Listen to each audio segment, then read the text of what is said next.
So where are we? We are approximately 20 miles from Mapleton, my hometown, located at Gorham's Dam. Or, I don't even know what the sign said, but we've always called it Gorham's Dam.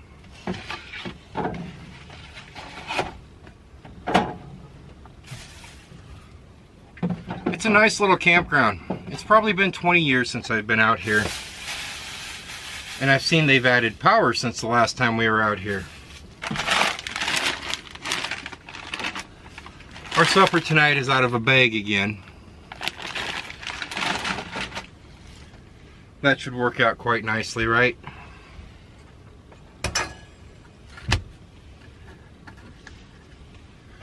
So what's our temperature?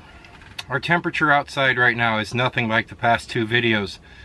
In a previous video 2 days ago, the temperature was 56 degrees. Yesterday was 45 degrees. Today is 20 degrees with a feels like temperature of -5. We have about a 16 to 20 mile per hour wind going on, and I was really hoping it was going to go down tonight. I don't think it's going to go down tonight. I was looking at the hourly forecast, and they actually think a little bit of snow might roll in. Not here. Probably about 60-70 miles north south of here, around that Omaha area, is where the snow is supposed to hit. And it's supposed to hit big. You guys are supposed to get like 10 inches of snow tonight. I don't think we're going to get anything up here other than the cold and then that north wind. Is that a good enough weather? Yeah. Here I go again, playing weatherman.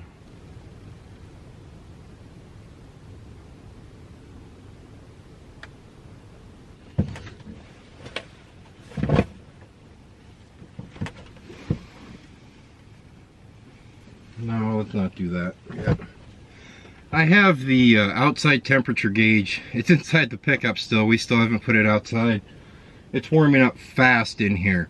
We're already up to 58 degrees and it's climbing, climbing, climbing. The heater is cranked. I think my only goal tonight is probably to stay warm. And I'm not talking just 60 degrees warm, or I'm talking warm. I want to run around in here in my t-shirt and just like a hot tent warm, but real hot tent, not like what I've been seeing. A lot of guys camping up north. I love watching the Canadians camp, and they're calling their tents hot tents. They show a thermometer and it's like 55 degrees. Now granted, they're camping in -40 plus.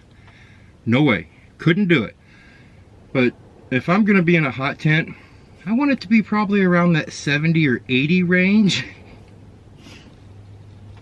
Remember, I'm a dork. I'm going to throw some of that shiny stuff up front here, and that'll help heat this up in here to where I don't have to run the heater on high.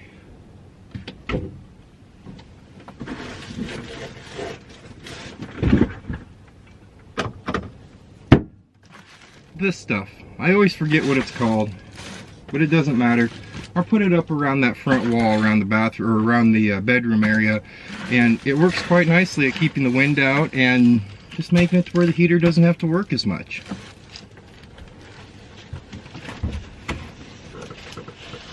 Now I keep telling myself I don't need to trim that stuff down, but I really do. I like how it fits in there without trimming it side to side.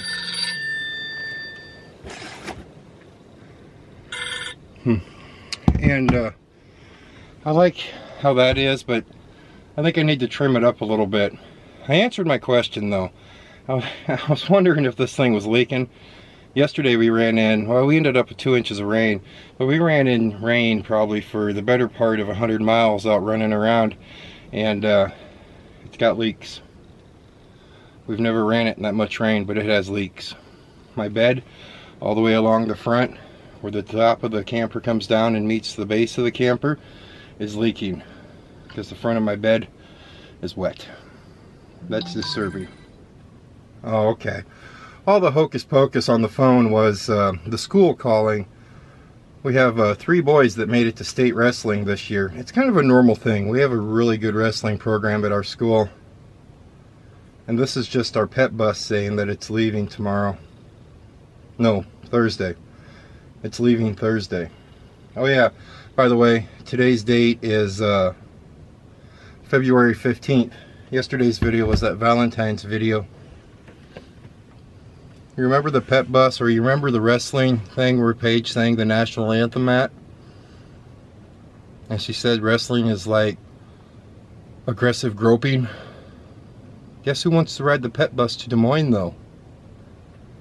Social hour. That's what that is, a social hour.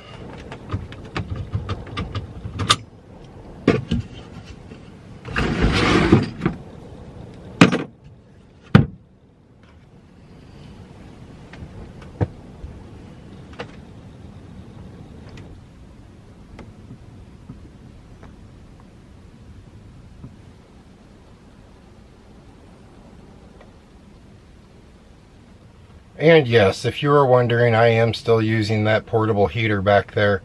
I dug into the furnace a little bit, and I don't want to dig into it anymore. I've been doing a little bit of research. By research, I mean YouTube. And those furnaces that are in these campers, especially these pop-up style campers, are propane hogs. I watched a few videos where they were camping in 11-degree weather, and they went through almost 2 tanks in one night. No. This portable heater back here, I'm not saying it's the solution to everything, but the 1 tank that I've been running on this portable heater, I've camped in, well, almost all the nights I've camped have been around that 4-5 degrees or below zero, and I'm still in the same tank. So we've camped probably 6-7 nights on 1 tank, and that heater runs on low all night. So the furnace, yes, it is awesome, and it would be completely convenient, but I can't justify going through a tank, if not 2 tanks a night when I go winter camping. Maybe we'll have to lean towards that diesel side of things. Don't really want to do that either, though.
A nice beach area, but I don't think I'm going to be doing any swimming.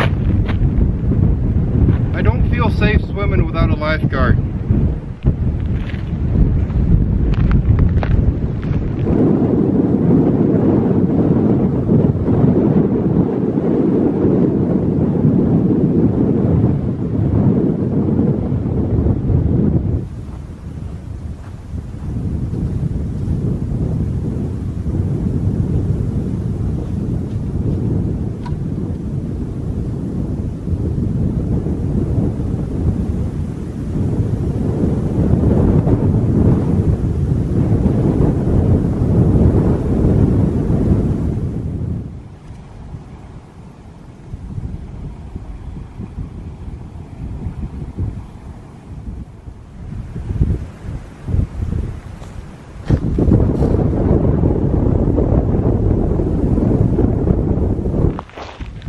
My only hope is that my neighbors don't get a little bit too unruly tonight.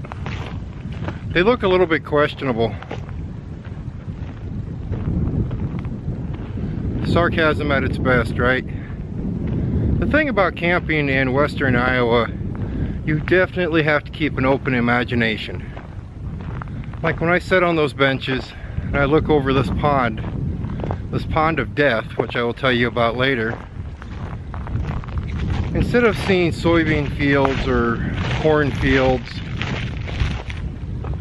I have to imagine that I'm looking at a mountain range. And those less hills out there, or those hills, are 14,000 foot mountains. So you definitely need imagination. But it is peaceful, it's quiet, there's no one else around. Now I just need to teach myself to shut off. Still haven't taught myself that, guys. We've talked about it in the past. When I go camping, I want to get to the point to where I can relax. Haven't got there yet.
Ah.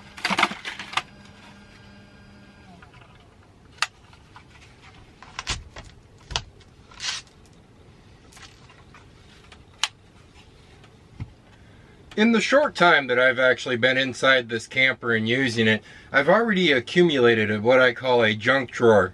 If you watched the video previously about my organizing the Kenworth up, and I said there's no place for a junk drawer in a semi, there probably isn't a place for a junk drawer in a camper either, especially one kind of, well, this is big. I'm gonna call this big. This is a big camper. But I have all this, and I need to organize it up, because what I did is I took the tools out of my pickup that I normally carry, I put them into this drawer, and it sits down here by the floor. Well, I have a toolbox here. I plan on taking everything out of here that I need, putting it into that toolbox, and then I can just store it either in here or in the back seat of the pickup on the floor, because realistically we don't take the pickup much anymore when we go places, and the dogs, as long as they have the back seat, they're good to go. This is more of the I can't shut my mind off and relax. So we're inside the camper. It's down to about 15 degrees outside, with that wind chill dropping like a rock, because the wind is actually blowing harder. So instead of just sitting in here, and I suppose I could read a book, but I don't read books, or I could sit here and mess with my phone. Instead of doing that, I'm going to try to do something a little bit more productive with my evening.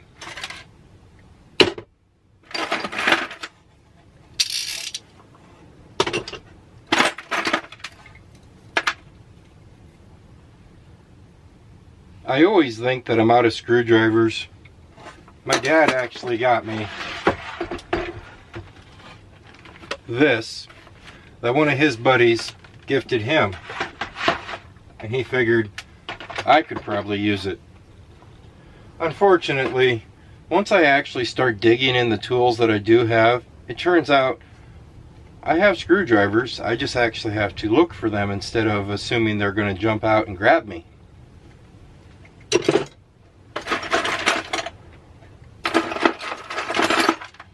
Pliers are the same way. Realistically though, you can never have too many pliers or screwdrivers. It's just a matter of how much do you need to carry with you at one time. Remember earlier when I told you have to have imagination when you're camping in western Iowa?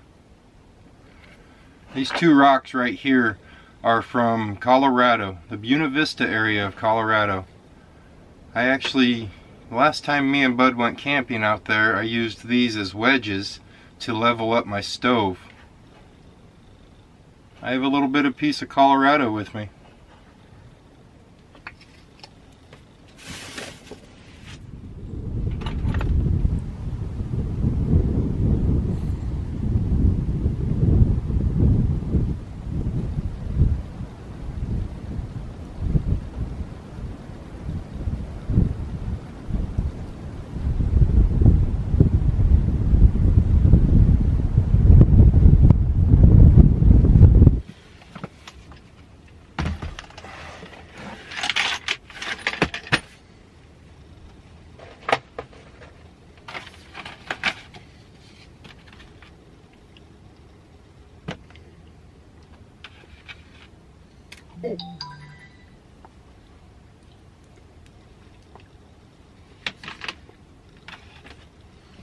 The orange cream ones are very messy. So here's what I've come up with. I need a junk drawer. I've organized them. I have the tools in my toolbox, which is all tools. And then I have a junk drawer that has, well, the extra stuff you're going to need while you're in the camper. As for right now, I'm keeping this in the junk drawer. Don't worry, the blade is dull as dull gets. And my wood saw. I have another saw I'll probably show you guys in tomorrow's video, but as for today, we're not going to worry about it. But stuff like your duct tape, your WD-40, I mean your extra pressure valve things, extra these things. So that's what I need. I do need a junk drawer still, and I do need a toolbox. As for the drills, hey look Dad, I found it. I thought I lost his drill. I don't think I told him, but I thought I lost it, but I found it.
There we go.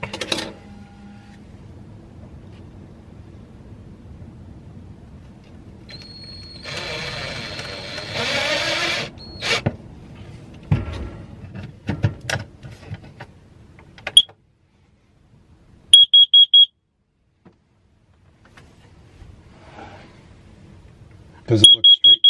Does it look straight? I think it looks straight. Looks straight to me. Some people may worry about carbon monoxide, and it is a serious thing. These portable heaters that I use, they are phenomenal machines, and they are for indoor use. But if you're going to be in a space the size of this camper, you're going to want to open up a window. Just a shade, just a crack. It's not going to CO2 you out. You're just going to need to let in some fresh oxygen every once in a while.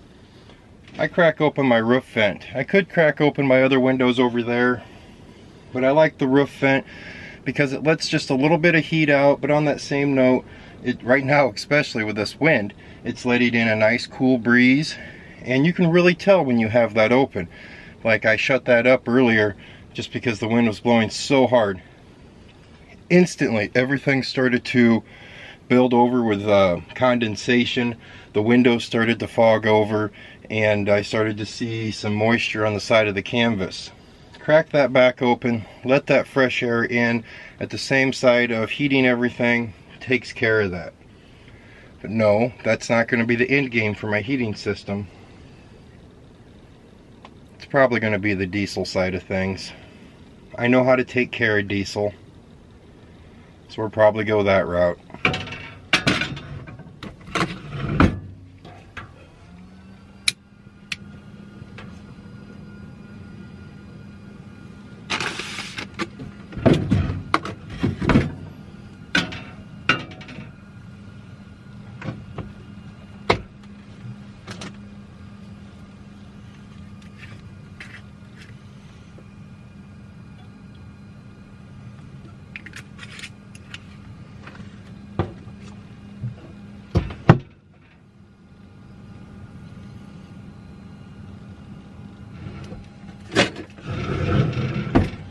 If some of you remember, I used to have a beautiful, nice skillet type cooking pan in here. It turns out pans that you think your wife never uses and you think you can take because you've never seen them used, right? She uses them and she realized it was gone, and I kind of forgot just to buy another pan, so we're just going to use this pan. It should work. I don't know what this is actually called. This is Alfredo chicken. It comes that way with a packet, and it's frozen in there. Used to make these quite a bit in the semi.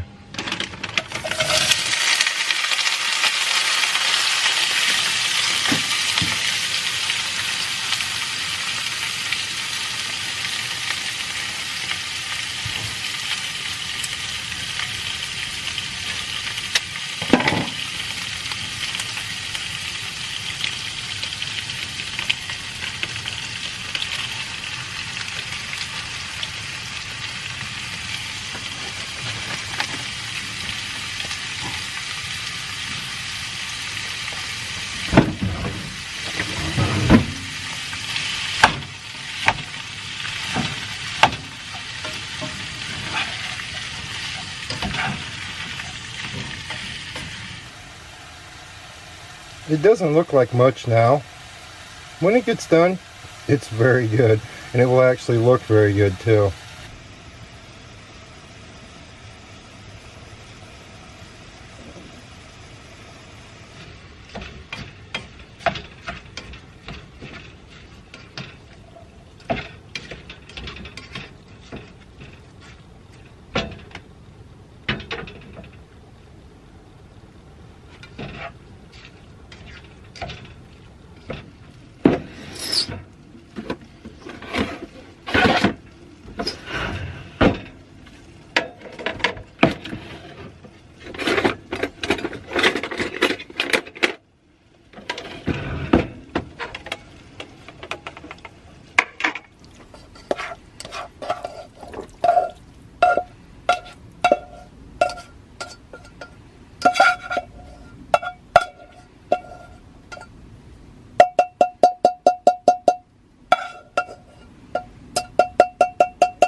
I ended up throwing my sweatshirt back on. I had to switch propane tanks because after 6 camping trips or 6 nights spent in the camper, my portable tank actually ran out. It's a 20-pound tank, and the spare tank that I brought with it by no means is not full. So we turned the heater all the way down and off. We're just going to eat. We cooked. We still produced enough heat that it's holding right around that 55 degrees. After I get done eating and I get comfortable, we'll crank it back up and probably call it a night.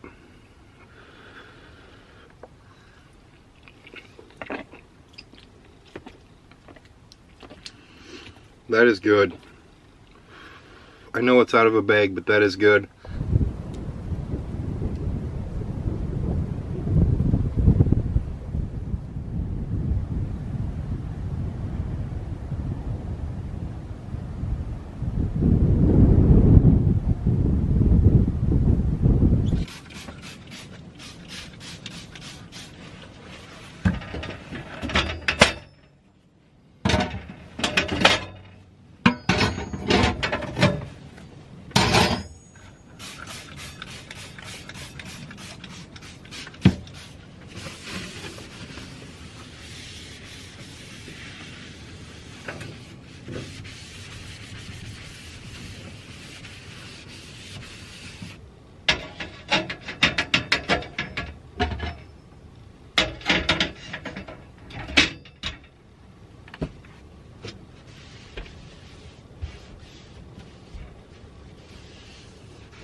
If you're wondering, yes, I am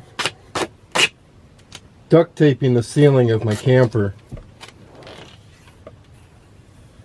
The roof is shot on the inside and is in desperate need of attention.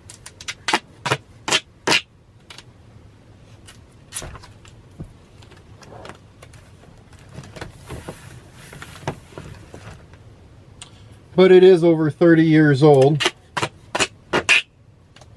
and it's making my goal possible of staying extremely warm tonight.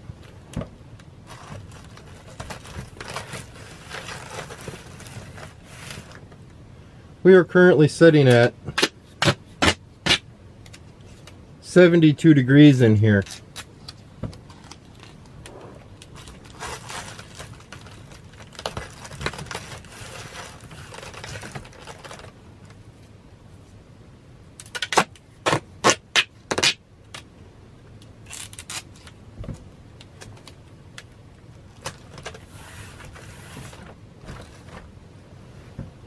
So for an old pop-up camper, I'm gonna call this thing a success. This summer, we'll rip this down. We'll put in a new roof, new insulation.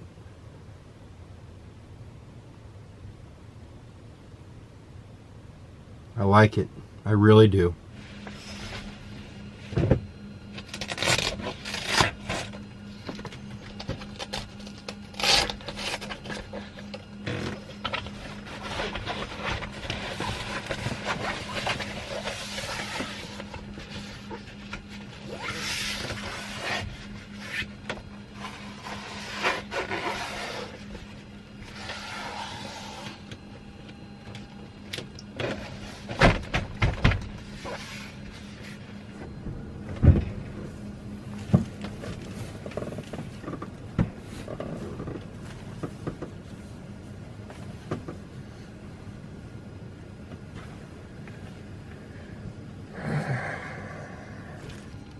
You know, I don't know if I've ever camped beside a frozen pond before.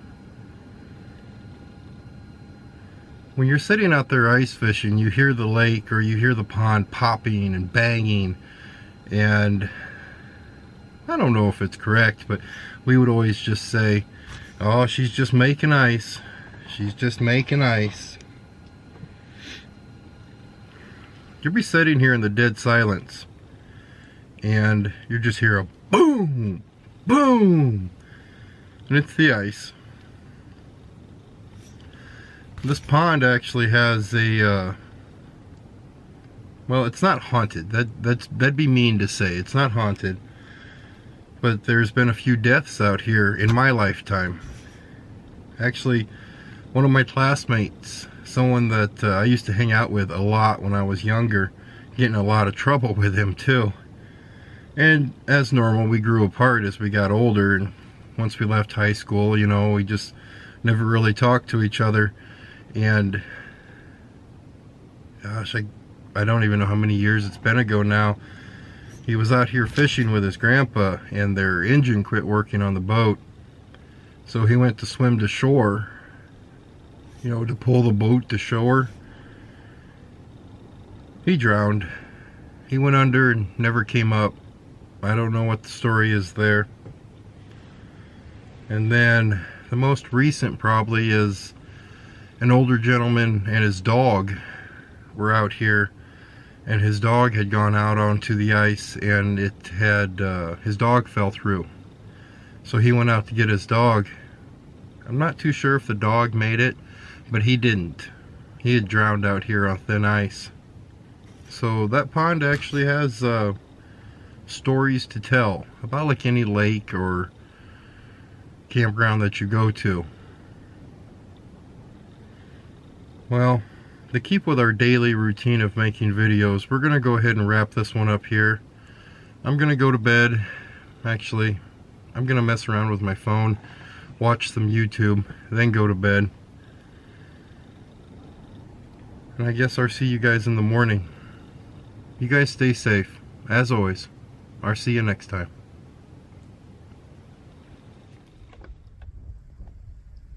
If you're wondering, that propane tank did not last all night. Definitely did not last all night. Oh yeah, and it snowed. It's pretty.